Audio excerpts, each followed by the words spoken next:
What's going on, everybody? Welcome to the Filsinger Games Character Spotlight with Mike and Brock. I'm Mike. And I am Brock. And today we're talking about two more characters from Sudden Death 2095, Fury, and the debuting Pegasus, the powerful. Yep, Fury with the he finally found some scissors and cut the string off his mouth. But Larry Snelly did leave some little holes there, Yeah, little scars, which is cool. I But was kind of hyped for Fury, and that hype went away pretty quick when I realized he he's sucked. yeah. He doesn't, he still bites the forehead, though, Yep. now that he can use his mouth. We can start off with Fury. We'll leave All Pegasus. right, here's Fury.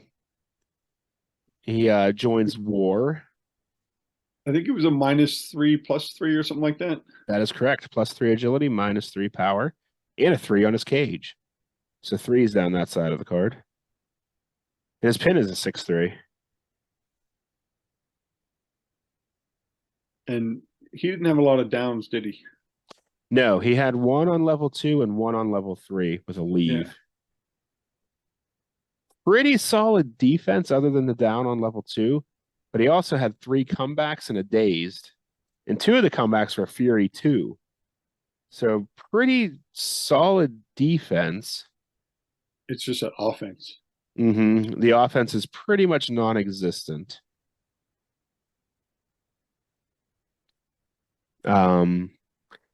He's got a Decapitator 3 choice D at number 5 on 2, and a Screaming Skull Raker 3 on the 6. So only one straight through level 3 move, and then one you have to roll for. But And he can't keep it down. nope, he's got his level 3 offense is Spine Cracker 2, out of the ring choice, Death Jump choice, out of the ring no choice, Superplex 3, and then the Face Remover +1, which is a disqualification check finisher. He has a DQ of 6. So he's getting DQ'd a lot too. Yeah, I remember getting very upset when you finally put someone down and you roll that dreaded 1. Yeah. Because when he goes back up to level 2, he's not doing much. And so when he joined War, I did have him join War. Only problem is he was fighting Mayhem. And Mayhem beat the living crap out of him for 2 years. Did he put up a fight though with that defense? I don't think so. Okay. I think he probably got in a pin here and there, but Mayhem's too good of a card. Yeah. I could just see him being one of those obnoxious characters that you can't beat, but he has no offense to do anything to the opponent. He's like a punching bag that you can't beat him, but you're not, he'll stand there and take a beating, but he's not going to do anything. I remember, I hated using him. He was in the same, Man Mountain and Second Brute categories. Yeah, all those comebacks, but nothing to do whenever he gets on offense. Yeah. He should have been a tag guy. Yeah. But not a single tag on his card. No. And he finished off for me because he's retired now after 4 years of wrestling. That's how long I used him. Let's see how long he officially hung around.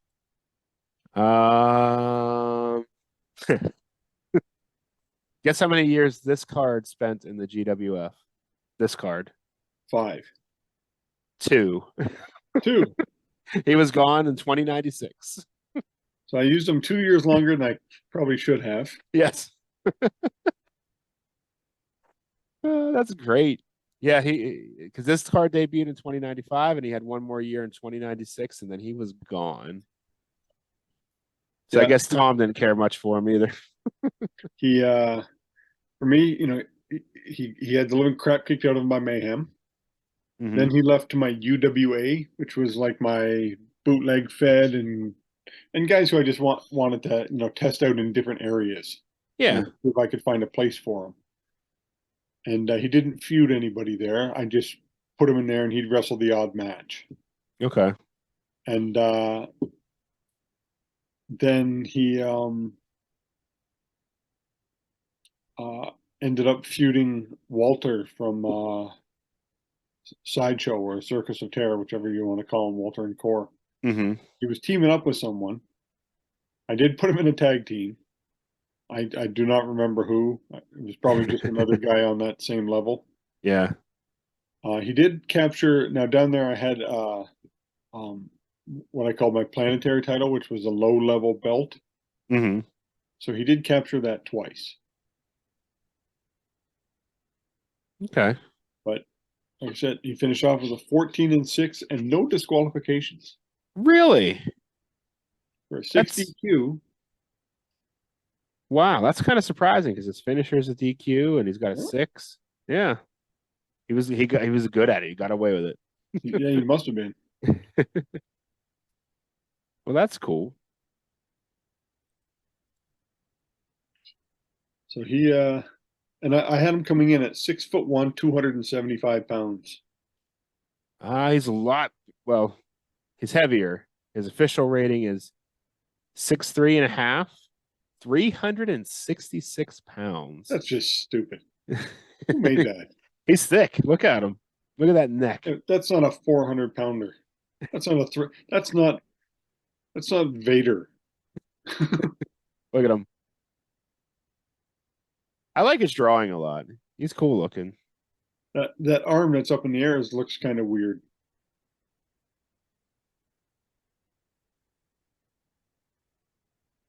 All right, here we go. Yeah, like Larry did a good. I thought Larry did great jobs at all this stuff, but now pumping this guy up, you have lots of options. You do. You definitely do. I think make the finisher. If it's going to be a DQ, make it a +3. I'm going to go the other way. I'm going to give him a bunch of tags. Okay. Put on like 5 or 6 tags somewhere on the card. Maybe one on the down, couple on 2, couple on 1. Mm-hmm. Except he only has 1 days on level 1, and that's it. The rest are comebacks. Oh. He has one of each. He has a daze to hurt and a down on 2, and then a whole bunch of hurts on 3, and 1 down. Well, throw a couple tags on them wherever you can, wherever it's legal. Yeah, you could probably put 1 on each. Yeah, without changing the level, you'd be able to put 1 on each. That's this guy, he's tough. Like his defense is tough. He's just a punching bag. He'll just stand and absorb it. Yeah. He comes in, gets the offense, tags back to his partner. Mm-hmm. Lets them do all the work. And when they get in trouble, just tag out. Yep. Get a breather. He'll take a beating for a little while. As soon as he rolls one of those comebacks, he'll tag right out. That's what you'd have to do. But I think he's just one of these guys that a lot of people didn't like and a lot of people didn't use. Yeah. It didn't have much of a personality. He could have been a bigger deal, I think. You know. Oh yeah, you're a slave that finally gets free. Mm-hmm. Against one of the main villain teams. Yep. Yeah, he could have been a bigger deal, I think. And then you're like, nah, I'm good after 2 years. Yeah. I was excited whenever I was reading through the handbooks, like, oh, this guy's going to be cool. And then he just wasn't. He fizzled out pretty quick. Mm-hmm. But I think too, because I think he was supposed to feud Mayhem. Yeah. And that was just a really bad mismatch. Mm-hmm. If anybody, he matched up better with Brute, but those matches would have been absolutely horrible to wrestle. Can you imagine? Never-ending match. It's like Brute Man Mountain from the first or the second sets. Mm-hmm. First two sets. It's good stuff. We can slide on over to Pegasus the Powerful. I thought this drawing was great. I love it. As arrogance goes, Mm-hmm. That dude has it all. Yeah, he just looks like a pompous jerk. Yep. But can back it up. Even with his rookie card, he's pretty solid. +3 finisher, if I'm correct. Yep. Total submission +3. And he was -3 power. Mm-hmm. 0 on agility. Yeah. He only had 1 down on his card. It had to leave, but his pin was 8-5. Yeah. So if you get him to roll that pin, it's tough for him to get out of it. But he did. Go ahead. Oh, I say he did this for me. Nothing. Not a damn thing. With this card or ever? With that card, because we're not going to talk about it. We're not going to do the Jim Steinhoff and jump all over there. Right. And we can make fun of that because Jim doesn't watch the show. He does now. Someone's going to tip him off. Yeah. Jim, they're making fun of you on episode 61. I think this is 70. 70? Okay. Maybe 71. I don't know. I've lost track. But his first 2 years, he fought Wolf. Yeah, he's not going to fare too well in that. No, he didn't. And then I'm like, okay, I'm going to reduce him down a bit. Let's face Stalker. And he drew against Stalker. Wow.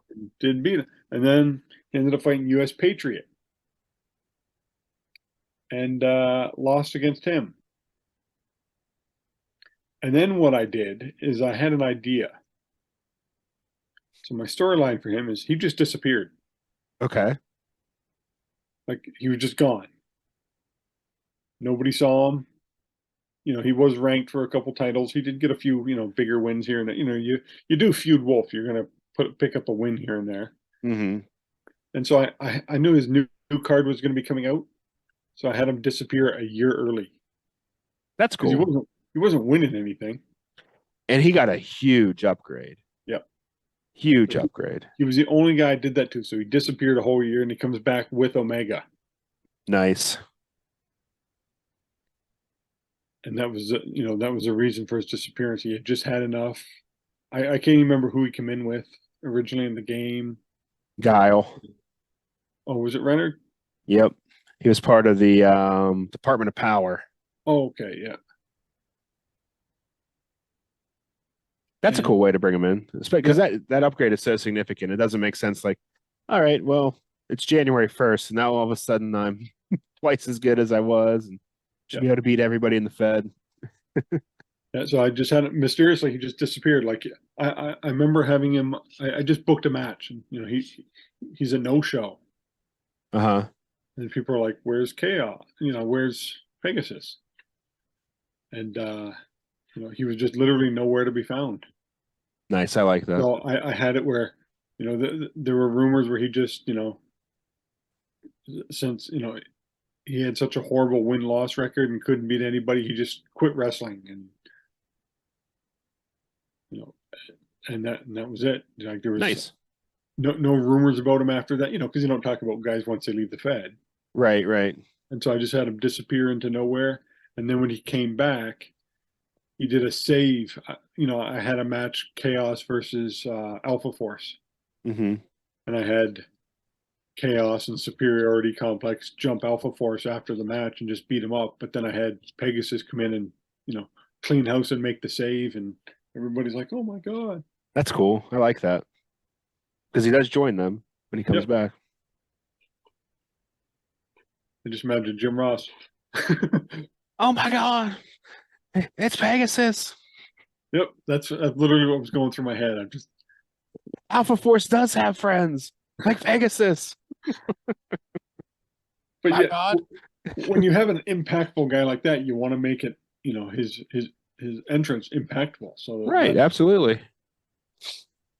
So his first card didn't do too well. So I'm like, okay, this is what I'm gonna do. I'm literally gonna write his card out a year early, and then when he comes in, it's gonna be awesome.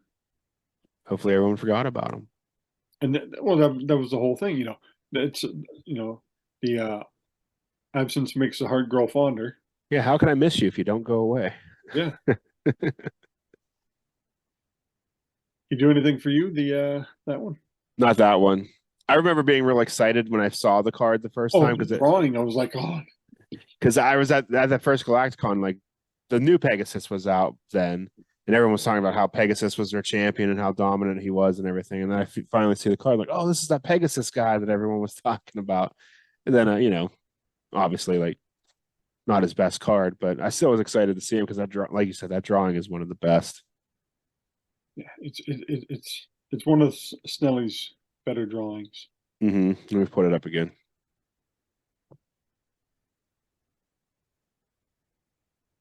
Just such the perfect heel. Pegasus. Powerful. Just the headshot alone, he looks like he's the bad guy in every romantic comedy. Yeah, a little Fabio. But when it comes to this Pegasus card, we know he gets an update. But how would you creep this one? That pin. Yep. Drop it down to 6-3, or even just a 7-4. Just give him a little bit of a chance to kick out of a finisher. If he gets hit with his own finisher, a +3 finish, he has to hit a 9 right off the bat.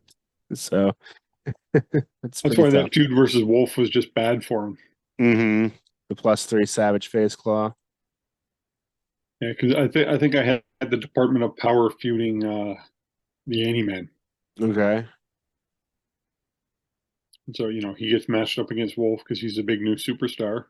Makes sense. +3 finisher versus +3 finisher, except Wolf has a 2 pin. yeah. So he only needs a 6. Yeah, it's a big difference. You have a 5, 6, 7, 8. Oh, I need a 9. Uh-oh. Not gonna happen. And if he does manage to kick out, next time it's a 10. Yeah. So I was thinking even dropping it to a 2. Yeah. Yeah. Because that way, he might have did some stuff, but then it might take away from his new card too. True. Yeah, less significant of an upgrade. Yeah. So just dropping into a 3, I think is 3, or like you said, a 4. Give him room to grow. Yep. But yeah, that 5 was just bad. Did he get lost in your shuffle? Everyone did. But I did use him more than others because I liked him. And I knew what was going to come for him later too. So yeah, I don't remember him doing anything, but I did use him a lot. Yeah, I had him too, also at 6'5" and 276 pounds. Pretty darn close. His official listing is 6'4", 275. Pretty good then. Yes, sir. Then let's spin off to our topic. Okay. Of how do you give out title shots? Who gets them? Do you have a system, or is it just all willy-nilly? I think this guy's going to get one. I used to use a point system that got so convoluted, and it was like I had to have a spreadsheet to keep track of every match to determine points for rankings, and it just got to a point where it was more math than fun. So I scrapped that altogether. And now it's just like if I notice a guy's getting hot, like they'll put together like a win streak, 3 or 4 matches or something like that. Then I start thinking like, okay, well, let's put this guy in the title. We move him to the title picture. So the first thing I would do is I'll put them against an ally of a champion. And if they beat the ally, then they like, oh, well, I'm going to come for your title next. And then I try and put some other roadblocks. And this had just happened in my streaming fed. So I had a guy, he was a friend of a former champion, he never really won much himself, but he started winning all these matches back to back. So then I'm like, maybe let's make it hard for him to get this title shot. So I had him fight the champion's main ally. He won. Had him face a guy that beat the champion in a non-title match. He won. And then I had him say, all right, the champion said, all right, you beat this guy. He's a former champion. I'll give you a title shot. So he ends up winning those 3 matches in a row against like tough opponents. I'm like, all right, he's worthy. Haven't had the title match yet because I took a break from my streaming fed. But I'm thinking he's going to win, which is bizarre. But I kind of try and make it, instead of just handing out title shots, I kind of make them work for it. I do a lot of tournaments for number 1 contender, things like that. And just if I notice a guy's getting hot, that's when I start thinking like, okay, let's put a title on this guy. But I do make him work for it. Yeah. Considering I run like 6 different feds. Yeah. I try to run them all differently. Yeah, which is fun. How to get title shots, just so I can keep things fresh and get ideas. Yeah, right. In my GWF, it's a tough of the tough. So I will have good guys versus good guys if they are the number 1 ranked guys, because I want the best guys going for the titles. Yeah, it makes sense. And I do that for my NGA as well. Good guys, heels versus heels. But if I get 2 good guys fighting and the match ends in doubles or something like that, I don't have a feud. Yeah. Might as well throw this out there. My streaming fed, I leave it up to my chat whether or not I roll on the feud table. I don't think they've ever voted down the feud table. No, I think they did once because it was like a 30-second match. Yeah, I think you and I think Pete Beck were in there. Like, there's no reason for it. I said, yes, there is. They just want blood. They want to see the world burn. Yes. But in my my UWA feud, so if there's a good guy champion and the next top 3 contenders are all good guys, the number 4 guy who might be a bad guy, he becomes the number 1 contender. Okay. You try and keep it hero versus villain. Yeah, and that's what I do it in. The women's fed, because there's not enough women to really do that. It's everybody kind of fights everybody. My Hollywood fed, I do good guy versus bad guy, heel versus face. I keep that. It's a small fed, but I run it indie style, so I don't mix, good guy versus good guy. If it's a tournament, then it happens. But yeah, just naturally. And my legends, I run it where it's, if he's a heel, he only takes on the good guys. Do you ever turn somebody to give him a title shot? Not really. Because if they're not getting ranked, because through all my feds, I use a point system. Yeah. So if you're just not winning, you're just not getting a title match. So I've never done that. I have had partners turn on each other, because they're on a big losing streak or something like that. I've done. Yeah. Everyone's done that one. Oh yeah. WWE feels like you need to do that. That's the only way to. Yeah. I just want for once in wrestling history for a tag team to just say, you know what, let's just go on a singles run where they don't try and end the other person's career. The Dudleys did that. Yeah, they did.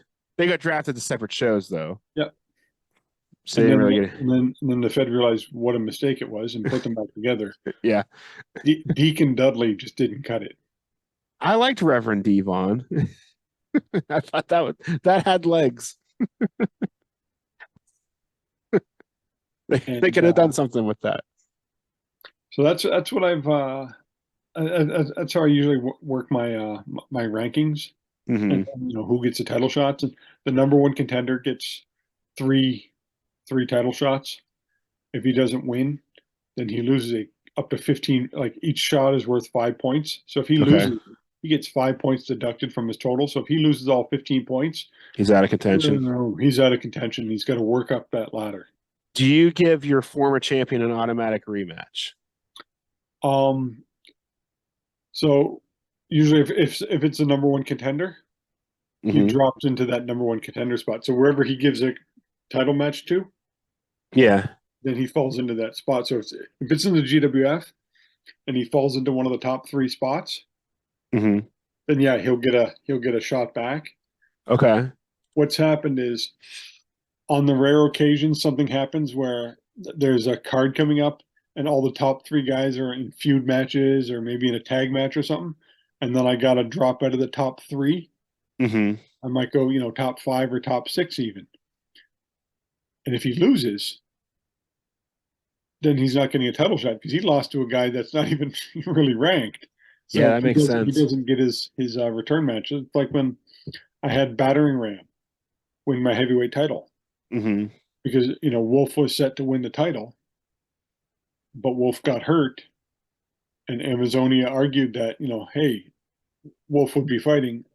I still, in any match, should still get a shot at the title. Yeah. Battering Ram, solid wrestler. Solid card.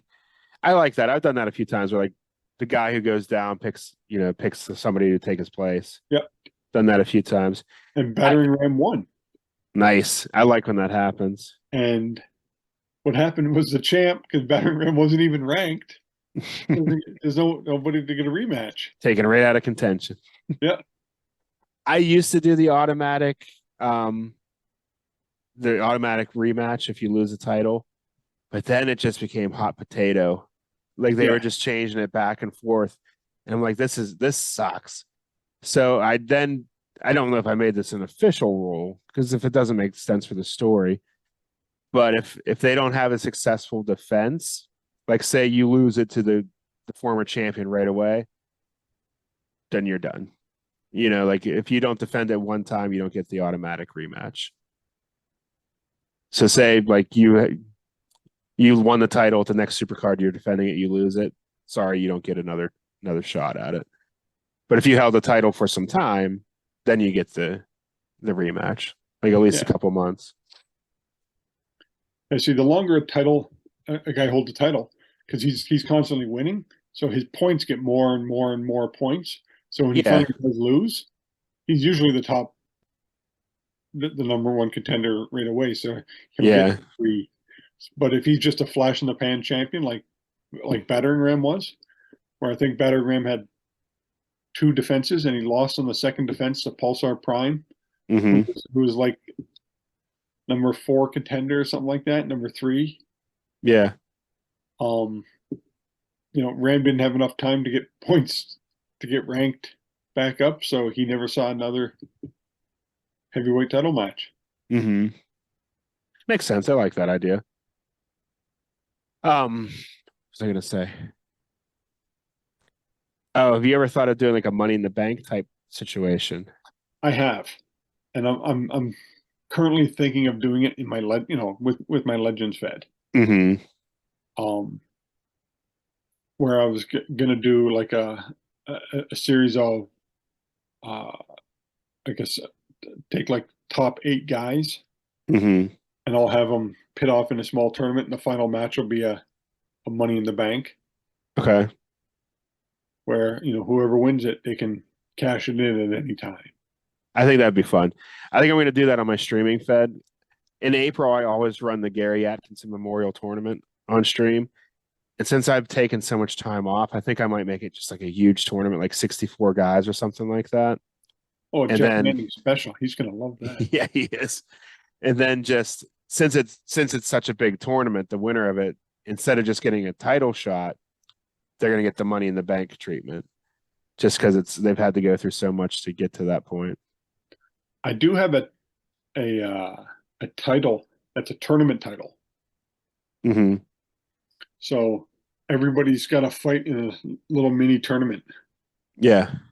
So the champion will take on the lowest ranked wrestler, and in the two, say I have a number one against the champion may take on. So in the tournament title, all 10 guys can get title shots. Yeah. And the champion picks who's going to be in who he's going to defend against. Okay. But a person can only be entered once until everybody's taken up, and then it starts over again. Okay. So if he picks if his first defense, he's like, I'm taking on the number 10 guy. Yeah. I would save that guy for later. Yeah. And that number 10 guy might upset somebody, or and so the champion sets up who he wants to face, so he can stack it for himself. But that's cool. It doesn't always work that way, but that's what makes it interesting. Champion's advantage. Yep. And that's what it is. And then he gets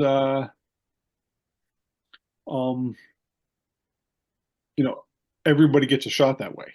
So I like that. All kinds of different people can get shots. And then I also have Rob Bobine gave me an idea for a gauntlet title. You got to fight your way up to the champ. Yeah, I like that. I tried to do that on stream once when I was debuting a card. I don't really make very overpowered guys, but when I re-released Johnny Excitement in color, I made him pretty powerful in comparison to the guys in my bootleg fed. And I had this whole thing where you had to he was going to work the way up the ladder. And I'm like, I stacked it. So he was going to just mow through these guys. He lost the third match. I'm like, well, that was fun. Johnny mediocre. Yeah, he completely killed his momentum in his debut. So I had him fight the second tier villain team, starting with their enhancement guy, that he should beat. He beat him pretty easily. Second guy he struggled with. Third guy beat him in 3 moves. I'm like, well, I guess you don't get a second chance at a debut. Threw him into a tag team after that because he spoiled his debut. Yeah, I like when fun stuff like that happens. It's just you have all the best intentions in the plan laid out, and then the dice just don't let you do it. Nope. Because it's a shoot, brother. We should get around to wrapping this up. Yeah, this was a fun one. Thank you, everybody, for watching, listening, however you consume this product. While you're here, please hit that subscribe button if you haven't done so. I'm trying to get to 123 subscribers in 2023. We're pretty close. Also, give the video a thumbs up if you enjoyed it. And while you're down there, check out the description where we have a list of a bunch of other Filsinger Games related media, including the official Filsinger Games podcast, Roll Up, the Legends team's Uncharted Territory, Lee Longpre's Dizzy Dice, the Filsinger Games fan cast from Grant. And over here on YouTube, we also have from Grant Solo Promoter, Dave Little's Heartland Championship Wrestling, and After Further Review. And you'll see my stuff there on Twitch if you want to join us on Sunday nights at 9 p.m. Eastern, where we play a bootleg fed called Next Dimension Wrestling. You can get in on the fun and call for the feud table every possible chance and make it so I have no wrestlers to run a fed. But anyway, check all that stuff out, Twitter and all that fun stuff. And if you want to have your stuff included, any content that you make, we'd be happy to include it below. Just shoot one of us a message and we'd be happy to throw it in there for you. Get the word out for you to our 123 subscriber goal. We're getting there. We're getting there. Who knows? Maybe by the time this drops, we'll be there. All right. So yeah, that's all I've got. Oh, just thought of something. Uh-oh. Just found out that some of the grocery stores in Canada are going to be releasing eggnog for Easter. Ew. Now, I love eggnog. I know Stu Lowry is another eggnog guy. Do you ever spike your eggnog? On occasion. A lot of times I just like my eggnog, but I'll put in a dark rum. I'm a big fan of the Kraken. All right, I use bourbon. Guy at the liquor store recommended it, and I've never gone back. So I just do thought enjoy about, eggnog as well. because by the time this drops, Easter's going to be past, but Easter's coming up, so I'm just going to head to the grocery store It would be Orthodox Easter. Is that a thing? No. looking for some Easter eggnog. I think they sell eggnog year round all the time. It's just they don't really have a lot of it. Yeah. I don't know. I'm gonna look next time at the grocery store. But yeah, get your Easter eggnog and enjoy it after Easter. Okay. Fun stuff. We'll see you next time, everybody. Right.